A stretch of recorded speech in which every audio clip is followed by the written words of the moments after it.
Hello and welcome to the Onion News Network, where journalism is just a word. I'm Ron Burgundy and this is my Canadian co-host, Robin Sparkles. And now we turn to the story of how Yahoo, one of the largest internet companies in business, has just recently acquired Tumblr, the popular teen social media site, for a vast amount of money. Robin Sparkles has more. Yahoo purchases Tumblr for $1.1 billion. This has been the headline of every media outlet and internet sites. While Yahoo is proud of their purchase of the popular blogging site, Tumblr users do not seem pleased at all. However, it is not just the bloggers who have something to say. Economists and finance officers see the purchase as a bad plan and not a wise decision. The main issue buzzing around with users and economists alike is advertisement. It has been speculated that Yahoo will place advertisements all around the blogging site in order to receive more revenue. Tumblr CEO David Karp has always shown resistance in placing advertisements on the site's dashboard and users' individual blogs as well. The traditional display is what millions of users love and cherish. However, Yahoo CEO Marissa Mayer has been strategizing to change this display.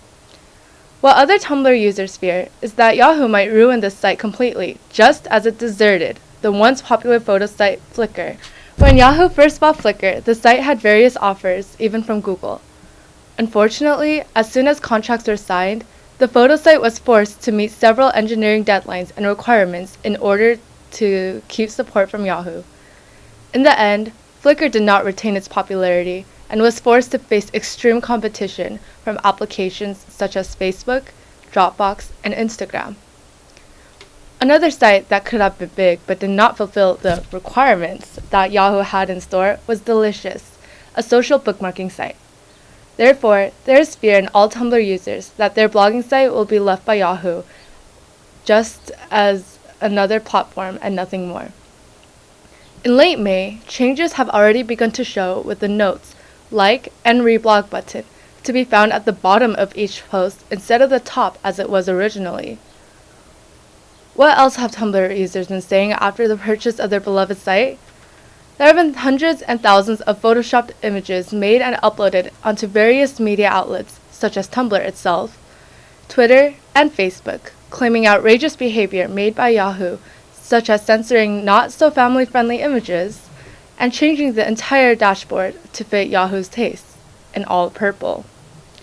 Just one keyword, Yahoo, into the search tags bar brings about endless pages of users disapproving the purchase and bad-mouthing of the site. Although Tumblr CEO David Karp expects an average of $100 million in revenue this year, it has been speculated over whether or not that income would occur with Yahoo's purchase of the site. There is also much concern in how the merger will impact one of the most important aspects of the Tumblr economy, the spread of pornography. Millions of internet users come to Tumblr to find the most underground porn on the web.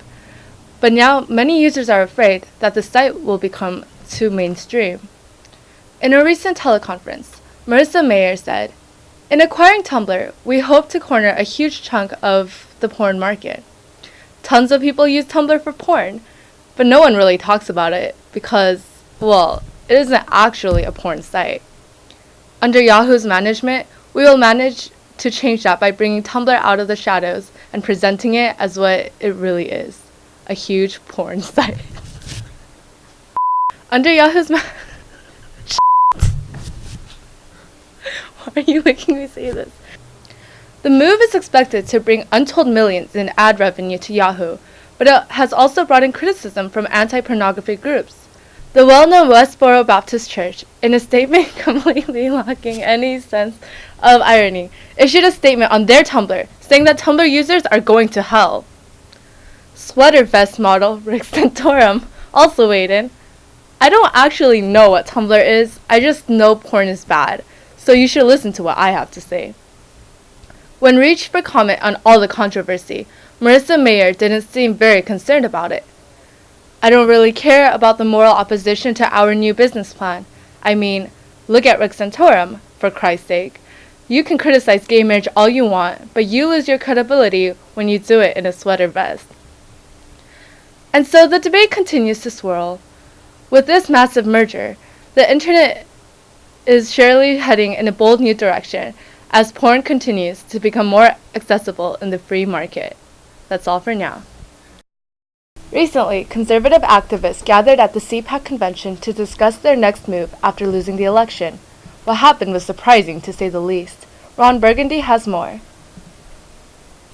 Every year, conservatives of all shapes and color gather at the Conservative Political Action Conference to hear prominent conservative leaders speak and promote discussion on how conservatives can more effectively conduct themselves in politics. This year, that discussion was more important than ever for conservatives, as this year's CPAC comes right off the heels of a heavy loss for Republicans in the 2012 general election. To recap, former governor of Massachusetts and Land's End catalog model Mitt Romney failed in his bid to take the presidency from Barack Obama, a man whom a terrifyingly large number of people believe to be a Kenyan Muslim socialist. Not just any Kenyan Muslim socialist, but one at the helm of a weak economy. Who would have thought that being white and Christian is no longer enough to win the presidency these days? And so it seems that the conservative message needs to be more appealing to minority voters, and so that was presumably an important topic at CPAC. And indeed, very earnest discussion was made at a panel regarding how the conservatives can transcend the label of being a party of racists, a position currently being vied for by the American Party of Racists based in Mississippi. At this panel, one lonely voice cried out for justice, for he felt that his people were being alienated by talk of race at CPAC. This lonely voice belonged to a white male from the South, and he claimed that his people were not pleased with these ideas of including minorities into the party fold. He also asked aloud if the Republican Party would ever consider endorsing racial segregation. He later went on to say that slavery did Africans a favor because white masters provided their slaves with free food and shelter. At first, one is tempted to think that this young man is unique in his way of thinking, but let it not be forgotten that he was attending a convention where Sarah Palin felt comfortable insinuating that the nation's only black president may not have been born in the United States, and where Ted Cruz, a Hispanic man who was born in Canada and moved to Texas, voices his support for him, for people of his similar heritage to self-deport from America. Glenn Beck, former Fox News radio host, while speaking at CPAC in 2010, called progressivism, the mode of intellectual thought that led to the outlaw of slavery in the first place, a disease. For a time of conciliation with those offended by party rhetoric, there seems to be no serious overtures by anyone in the party to move past the racist label. But no one also seemed to catch the irony of Sarah Palin making fun of New York Mayor Michael Bloomberg's attempt to ban large soft drinks in public places in order to promote healthy living. And then simultaneously, the organizers of CPAC themselves deliberately excluded New Jersey Governor Chris Christie, arguably the nation's portliest governor since the Michelin Man won office in Georgia. All in all, CPAC seems to be showing the world that the conservative movement is as disorganized as it can possibly be. What does this mean for conservatives looking forward to 2014, 2016? Can the more extreme elements of the Republican Party take enough control to advocate their agenda, or can the moderate base reassert their authority? Only time can tell. But one thing is for certain. The American Party of Racists might have to wait to reclaim their rightful place a little while longer. And now we turn to Southern Affairs correspondent Hingle McCringleberry for his take on the recent allegations of a segregated prom going down at a small high school in Georgia. Hingle McCringleberry has more for you here. Reporting live from Wilcox County, Georgia. My name is Hingle McCringleberry, and I am reporting segregated proms dressed in Georgian traditional attire. In Wilcox County, Georgia, it is basically prom season for students in high school. Something to be noted about Wilcox County High School is that it has not sponsored any sort of prom for its 400 students. It is interesting to say that parents as well as children are the ones who are organizing their own private proms. These proms would be considered as black and white proms, basically a legacy of racial segregation that continues to move forward in this time of equality. There are certain people that have the mentality of what makes me different from them, and that is the wrong kind of mindset that erupts from these sorts of segregated things.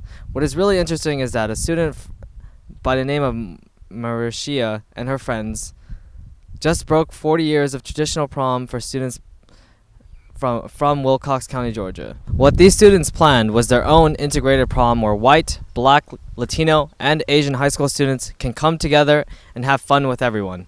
Apparently, organizers, both black and white, lost friends through breaking local customs This area has become the symbol of race relations that continues to stay in the past. It is unfortunate to hear that there is a lot of hate going out to these students for actually doing what is right and revolutionary. Apparently, segregation in regard to this state begins with the old habit trying to be broken, as well as students not being able to agree on certain types of music. The sad part is that parents actually encourage segregation among students.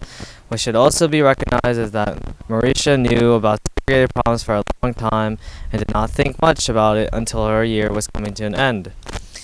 One of the school janitors was reached for comment regarding the segregation occurring at the school. He said, "About 10 years ago, when I took this job, right around when the war began, blacks had no rights, so the fact that they have a problem at all is kind of astounding."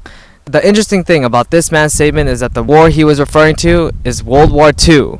He honestly believed that the year was 1951, a good 12 years before the civil rights movement got underway. This thinking seems to be common among all students and faculty at the school. And so I conclude my report here from Georgia, a land lost in time. Well, isn't that just crazy how schools in the 21st century still segregate their proms? Ha ha ha ha.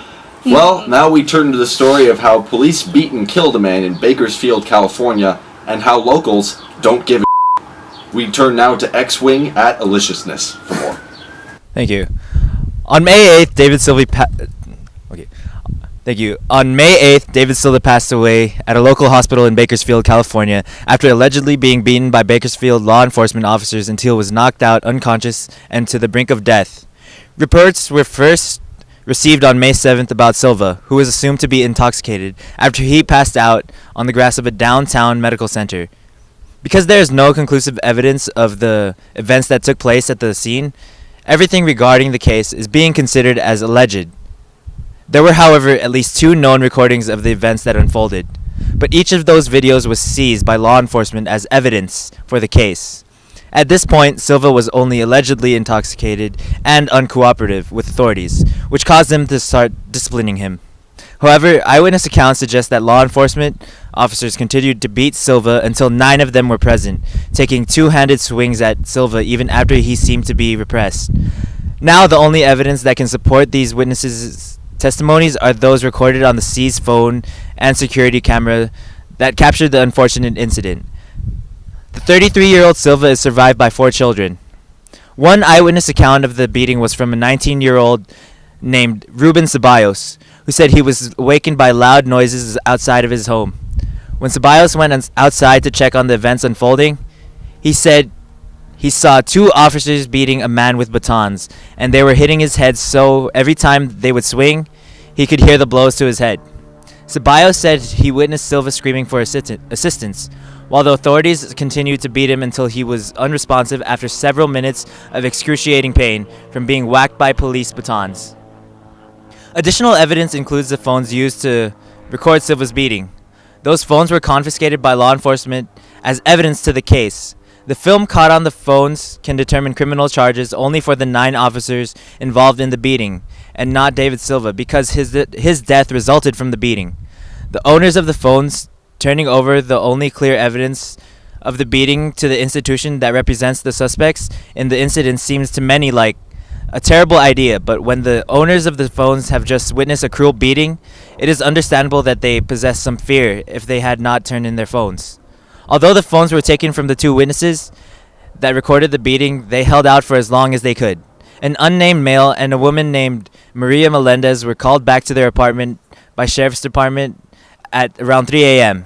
It was at this time that the officers demanded that the witnesses hand over the evidence in their cell phones. However, what the I'm sorry, there was a wasp attack. Okay. At around 3 a.m., the officers demanded that the witnesses hand over the evidence in their cell phones. However, both witnesses refused to do so without being issued a proper warrant for them. This caused officers to detain both witnesses in their apartment until they handed over their phones. The male handed over his phone after the 3 hours because he needed to work. Melendez, on the other hand, held out for about 9 hours before she relinquished her phone at around noon when the search warrant arrived. Both witnesses were told that they would be able to recover their phones the next day, but when the male went to retrieve his phone, he found out that it may be months, even years, before he could obtain his phone again.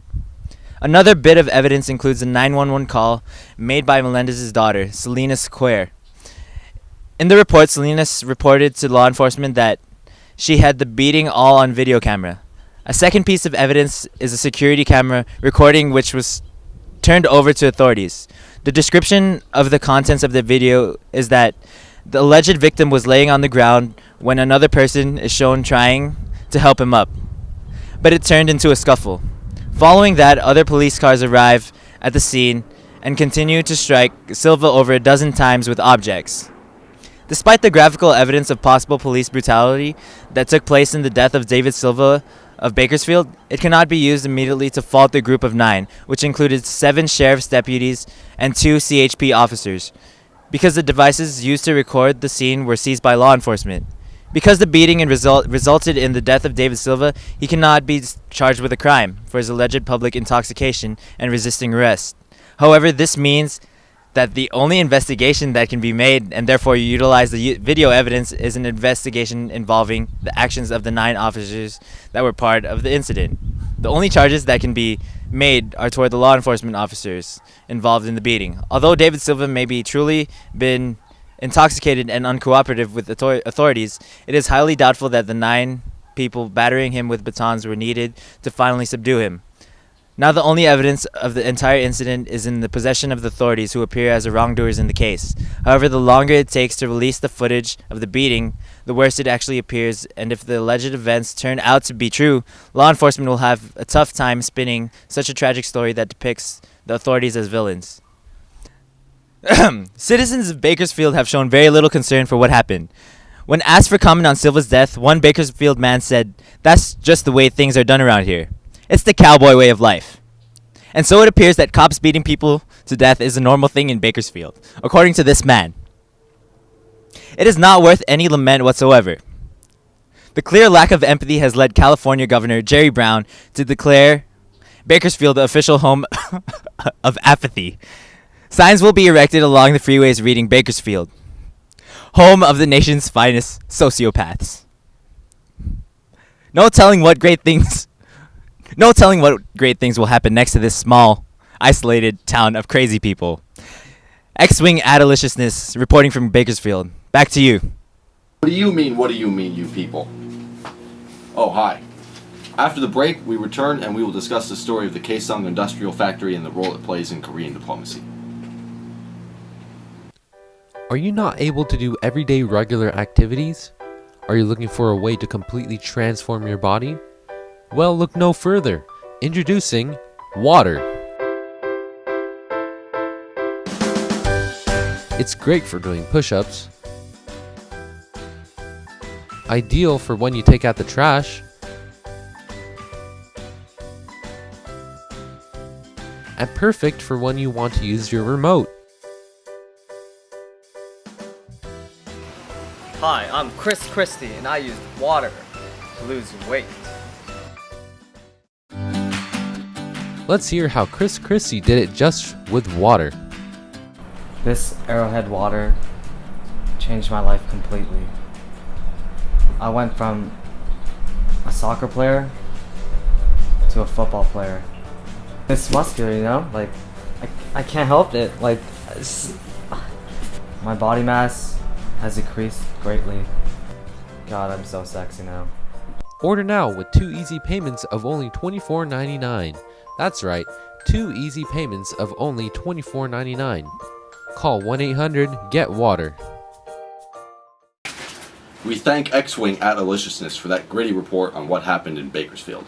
We now turn to Robin Sparkles bringing us a live report from the Kaesong Industrial Factory on the North Korean-South Korean border, which has just reopened after Dennis Rodman, the ambassador to North Korea from the United States, has ushered in a new era of diplomacy by conversing with the dictator Kim Jong-un. We turn to Robin for more. The Kaesong Industrial Complex is an industrial park that former South Korean President Kim Dae-jung came to agreeing terms on with former North Korean leader Kim Jong-il The purpose of the industrial park was to provide and promote further peace between the two countries through business cooperation. While the land and workers were provided by the North, South Korea provided everything else, including all the materials needed and even the capital to provide this industrial park. More than 100 businesses have boomed through this complex, with a production of over $2 billion in goods a year, all through the labor of North Koreans and the provision of the South. Through the agreement, it was decided that South Korean companies would not have the ability to choose and directly hire the workers. Instead, North Korean capital Pyongyang would have control over the workers and pay them for their labor as well. Even after many disputes over the many years, this one site has been the only stable inter-Korean venue. In response to the complex closure and other tensions arising from the situation, South Korea has been showing extreme hostile acts and went as far as to burning effigies of North Korea's Kim dynasty, which includes Kim Il-sung, Kim Jong-il, and Kim Jong-un. However, North Korea has retaliated as well by pulling more than 50,000 workers from the complex and blocked entry of the industrial park from South Korea after the expansion of the UN sanctions. The tensions between the North and the South began to rise with the Kaesong industrial complex closing many times, including 3 closures in 2009. The South Korean workers began to leave one by one as the government tension continued to rise, especially with the North's nuclear threats. By the end of April, all but 7 workers had left. In early May, the remaining 7 workers left, leaving the complex to shut down once again. The new issue at hand became who has authority over what in the inter-Korean complex. While the North claims that the finished products left behind in the complex belongs to them, the South continued to debate on whether or not it should continue to give support such as electricity to the industrial park. The company leaders all continue to fear the fate of the complex and the companies created from within. Because of the rapidly increasing strains occurring from the closure of the industrial complex, South Korea has been urging the North to cooperate and discuss the matters to make things better again. The industrial complex has always created win-win situations for both countries. After South Korea pulled out all their workers from the complex, many, if not all businessmen, wished to return and check on their machinery, stocks of raw material, and the finished goods all left behind. In order to restore this, North Korea has recently allowed the Kaesong businessmen managers to return to the complex. Although the businessmen are eager to return and begin business again, the South Korean government has shown many concerns regarding its citizens' safety. North Korea's Committee for the Peaceful Reunification of Korea, which deals with matters regarding the ties between the two countries, has assured that the businessmen will all be safe, and the visit back to Kaesong will include the discussion of the future of the industrial complex.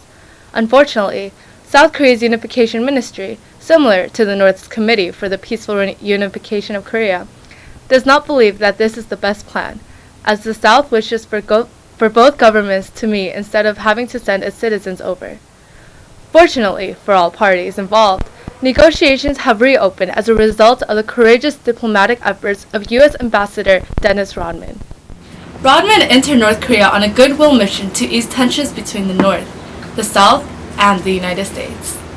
Many people believed that the mission would fail due to Dennis Rodman's general lack of experience in foreign affairs, but miraculously, Rodman had the know-how to pull off a deal that allowed the North to scale down their aggression while saving face in front of the rest of the world.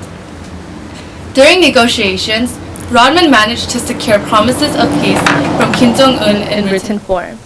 In exchange, Rodman had to promise the young dictator free business tickets for life. Through sports, conflict on the Korean Peninsula may be resolved once and for all. Thank you, Dennis Rodman, and thank you, Based God. We turn now to Quattro Quattro as he covers the story of the Guys, my feed's not working. What's going on?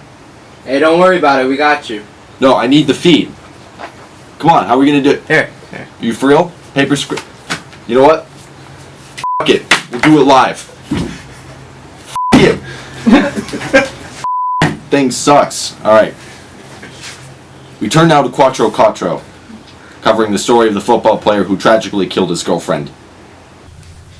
What up, Holmes? This is Quattro Quattro from the 818 Valley. Today's news: Cassandra Perkins had just finished attending a Trey Songz concert when an argument with Jovan Belcher started. Belcher was a starting linebacker in the Kansas Chiefs football team. The argument went from yelling to shooting in a matter of hours, 7 to be precise. Belcher shot and killed his girlfriend, Cassandra, with his present at the time. After his mom called 911 for help, Belcher fled the scene and drove off to Arrowhead Stadium. All he wanted to do was visit his coaches and thank them before ending his own life. Coaches attempted to convince Belcher that an entire life was ahead of him, but everything was useless. He was already convinced to commit suicide. Belcher took a few steps back towards his Bentley, made a cross signal, and then it was all over. His girlfriend at the hospital was pronounced dead after being shot 9 times. Belcher left behind his little baby girl and his mother. After this atrocity, many neighbors spoke out about the couple, mentioning that the couple always seemed happy, and neither of them deserved this to occur. This brings up a question that has no definitive answer. What exactly happened that night that caused Belcher to snap? Regardless what occurred that night, a definitive answer as to why it occurred can vary. However, that does not mean the situation was not avoidable. If the United States had stricter gun control laws, this might have never happened. Just to put this into perspective, gun laws are so liberal that Osama bin Laden could have walked into a gun shop and purchased a weapon without being questioned. That is because even those on the terrorist watch list can purchase weapons in the United States. The FBI says that they carefully oversee possible terrorists who purchase weapons to make sure that nothing occurs. But the reality is that all it takes is 1 second to fire the weapon and kill someone. Do not get me wrong, Belcher was not a terrorist, but his actions do bring up a few questions. One is whether or not football players should be allowed to purchase weapons. Anybody who has played the sport knows the repercussions it has on the body and health. Every football player is bound to have at least one injury throughout their career, whether it is small or big. However, there are infamous amounts of injuries that should be watched, especially when talking about this sport. Concussions can be mild and post-injuries or can turn out to end careers. A concussion is a head injury that causes temporary loss of brain function attached with physical, memory, and emotional symptoms. The problem with this injury is that if the symptoms are subtle or the injury is minuscule, it is quite unrecognizable. The key terms in this particular situation are temporary brain loss or brain function and emotional symptoms. Belcher, as the news media described out of the blue, killed Cassandra only because she arrived home late from a concert. The family was happy the previous day, according to their neighbor who had been over, and all of a sudden the couple ends up dead. That should definitely place questions into the government and into the constituents' mind as well. With this very common injury in football, should they be able to purchase weapons? Although a concussion is not a very big injury, it can lead to CTE. This injury can only be diagnosed post-mortem and is due to various concussions. This injury is known to cause dementia and has previous history with football players. Boston University found evidence that 12 out of 13 times it is found in football players. Pittsburgh Steelers Terry Long, Shaw, and Durson all suffered from CTE and committed suicide. It is directly connected to the effects of CTE. People with this injury should definitely be exempt from purchasing weapons, not to violate their Second Amendment, but for their benefit. Whether or not Belcher had CTE is unknown until his brain is studied. Nevertheless, just having the acknowledgement that he could have had this should have placed a ban on his weapon purchases. He had no previous domestic violence incidents, and everyone described him as a generous and amazing man. He even joined the group against domestic violence to help those who suffer from it. The signs are all clear, but even then, the government lacks to act upon it. When is the government going to step in and create stricter gun laws to prevent another situation such as this one? They have the power to prevent this from occurring, and although Belcher could not have easily used any other weapon, it at least would take away an option. His daughter of 3 months was left alone in the shadow to such tragic deaths.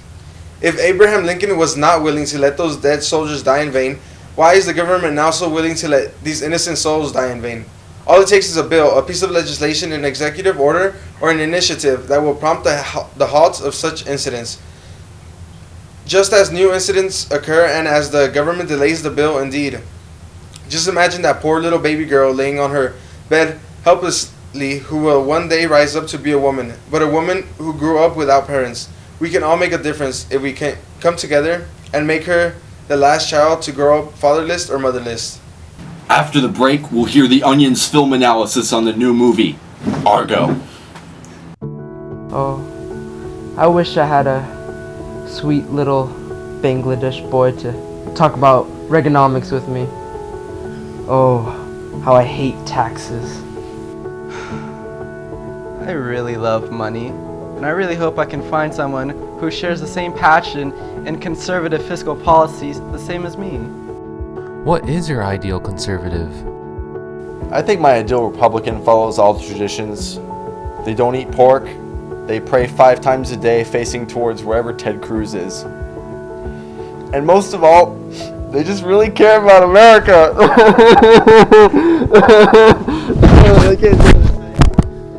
We can help you find the perfect one.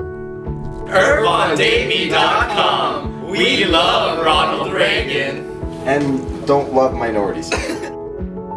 Join IrfanDateMe.com now. We turn now to the world of Hollywood, where Squish Velociraptor Maloish has word on the... Guys, do we have the updated script? Yeah? Alright. Here. Thanks. As I was saying, we now turn to the world of Hollywood, where Squish Velociraptor Maloish has more on the new political thriller directed by Ben Affleck, Argo.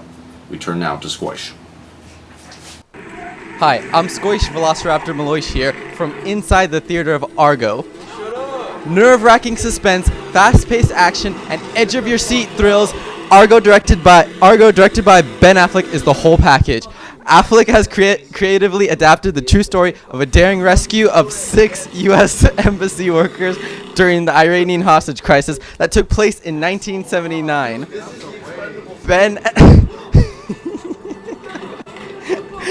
Ben Affleck plays the role of the top CIA extractor Tony Mendez, who is recommissioned in order to help 6 U.S. embassy employees who are hiding out in the Canadian embassy, and he has to help them escape the country. Now, this is where the line between fact and fiction is drawn in the movie. The plot that ensues revolves around Mendez's plan to pose as a Canadian film production company who are in location in Iran, scouting for areas to use in their up-and-coming science fiction epic Argo. Mendez's duty is to coach the 6 embassy employees to play convincing members of a Canadian film crew in order to be extracted. Hey, shut up! I'm trying to do a review here. Convincing members of a Canadian film crew in order to be extracted out of the country. The performance by the cast is exceptional, with standout performances by Alan Arkin with his witty sense of humor that detracts from the tension of the plot in Tehran, and Ben Affleck, who with his cool and calculating demeanor that appropriately counterbalances the confusion and fear of the embassy workers. Argo's plot is pieced together wonderfully, and Argo offers an enjoyable story with plenty of... Hey, sit down! With plenty of nail-biting moments, as well as a few humorous scenes that accurately portray the context of the Iranian hostage crisis. And Ben Affleck does a marvelous job in front and behind the cameras. As you can see behind me, the crowd is ecstatic and really excited about this movie. They can't wait to see this movie. Hey! Ben Affleck offers an enjoyable and well-crafted story, one that is sure to catch the attention of the Academy and is sure to be a contender for this year's Best Picture. I am Squish Velociraptor Maloish, and I'm here from the Argo movie theater. Back to you. Kennedy's interview with the author of the new biography, The Patriarch, about the life of Joseph Kennedy Sr., father of the President John F. Kennedy. Hi, I'm Ron Burgundy here with a review of the new book, David Nassau's The Patriarch, about Joseph P. Kennedy, father of President John Fitzgerald Kennedy. In The Patriarch, David Nassau faithfully and accurately represents the story of how Joseph Kennedy managed to establish one of the first major political dynasties in America, one that would become renowned for its idealistic rhetoric, the tragedies that afflicted its ranks, and its weakness for attractive women. Upon release of this book, President Bill Clinton hailed it as a triumph, claiming, "I have long revered the Kennedy family after JFK's rumored affair with Marilyn Monroe inspired me to start my own affair. I would recommend this book to any fan of infidelity." In its pages, readers will find stories of triumph and failure as Joe Kennedy struggles to build his influence as an Irish Catholic man at a time when Ireland was known as the chief exporter of drunkards. In the end, readers are left with a sense that if this white man from a wealthy family can make it, any white man from a wealthy family can make it. Truly an inspiring read. And now Javarson Lamar will answer the question for us of whether or not anyone has ever gone as far as decided to use even go want to do look more like. I'm just reading what the teleprompter says. As he stands in a podium talking about how he has reduced regulations and lowered them in order to boom Texas's economy, he has failed to say just how deregulated he has become. He simply has failed to follow the right regulations, such as inspecting the chemical plants. The last time it was inspected at all was in 2006 when the plant was clearly handling their part. The plant was actually fined that year by the Texas Commission on Environmental Quality, such as it had in previous years, for not having permits for 2 storage tanks containing anhydrous ammonia. In 2012, the company disclosed the ammonium nitrate they held, but failed to notify the Department of Homeland Security about the amounts they stored. The plant only had the ability to store 54,000 pounds of this ammonium, yet they had 10 times that amount, and not counting the 110 pounds of anhydrous ammonium they stored as well. Even with these excessive amounts of ammonium, and with the acknowledgement that they had previous burglaries, the plant did not have any security system until 2009. Knowing that this plant was stepping over federal laws, it makes people wonder why Perry still did nothing. Just the fact that the plant had 10 times more ammonium than they should have shows just how Perry has failed to do his job. The day those 14 people died is the day Perry should have been charged with 14 counts of negligent murder. Perry has tried to emphasize and exploit the fact that the state of Texas is booming when it comes to business. However, his negligence to allow this to occur has now been the cause to the death of 14 people. Ricky Rick, wants the Sacramento Bee to apologize for the cartoon they took out, disrespecting the people of Texas whom are still mourning the tragic death of 14 people. Yes, it is wrong, because people are still mourning the dead. But at the same time, Rick Perry is trying to cover up his mess. That's because it is all his mess, because it is his fault that this even occurred. Perry decided not to do anything and allowed them to run the show. It is obvious that regulation was necessary, especially with this plant's background with failing laws. That's the biggest flaw and evidence that Perry has failed to do his job. Rick Perry has lowered regulations which now may have led to the deaths of 14 people, and still counting, destroyed surrounding homes and ruined many families. This occurred April 17, 2013, when 4 people died and the entire area surrounding was destroyed in some manner. He tried to run away as well by hiding the fact that it was his fault and attempting to change the subject. Then came the Sacramento Bee with an image quite disturbing due to the hard time Texans are going through that portrayed the truth, and now Rick Perry can no longer hide. So he decides that he will place the burden on the Sacramento Bee instead of facing reality. Hi, I'm Dan Smith, and for our final segment, we pay tribute to the memory of John Christopher Stevens. John Christopher Stevens was born on April 18, 1960. He was brought up in Grass Valley, California, and received his BA in history at the University of California, Berkeley. Stevens first began working overseas in 1991 when he joined the United States Foreign Service. Prior to becoming the U.S. ambassador to Libya, Stevens already had a lot of history with the country. He had worked in Tripoli, Libya many times before, acting as the deputy chief of mission for a period of time. He also had experience from being a part of the National Transitional Council, which aided Libya during the revolution. Stevens was the U.S. envoy between the U.S. and Libya during the overthrow of Gaddafi. These events made him very well liked and respected by the Libyan people. He had formed a relationship with the people of the country. Stevens finally became the U.S. ambassador to Libya in June 2012. He served in the U.S. consulate until his death on September 11, 2012, and he is the first ambassador to be killed while in office since 1988. Stevens' death was due to an extremist attack on the U.S. consulate in Benghazi, Libya. Despite his close ties to the Libyan people, the consulate was still the prime target of the attack. This siege on the consulate was said to be provoked and unplanned. However, evidence proves otherwise. Crowds of enraged Libyans laid siege on the consulate with machine guns and RPGs through the night. This outrage was said to be due to an offensive American video released in Egypt. The video depicted the Prophet Muhammad, the Islamic holy figure, as a madman that was constantly having sex and ordering massacres. The offensive video was released on YouTube. The attack took the lives of 3 Americans as well as Stevens. During the attack, Stevens and 3 other Americans were working courageously to evacuate staff from the facility. After the smoke and dust had cleared, Libyans rushed the consulate and brought Stevens to the nearby hospital. He was the only American taken there.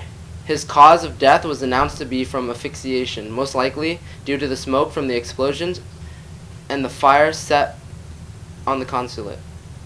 Stevens was 52 at the time of his death. Libya's interim president, Mohammed El Megharif, apologized for this event. Stevens now serves as the icon of the Benghazi attacks, and people still talk about this horrific but tragic foreign affair today. Thank you. That's the end of our news hour. On behalf of the entire team here at the Onion News Empire, Quattro Quattro, Squoish Velociraptor Maloish, Hingle McCringleberry, X-Wing at Aliciousness, and Dan Smith, Robin Sparkles, and myself, Ron Burgundy. Thank you. Have a good night. Stay classy, Cleveland. Thanks for stopping by. But most importantly, stay classy. Thanks for stopping by. Stay classy. Thanks for stopping by. Stay classy. Stop. No, stay classy. Thanks for stopping by. I'll punch you. Punch it up. I hate you guts. I hate you more.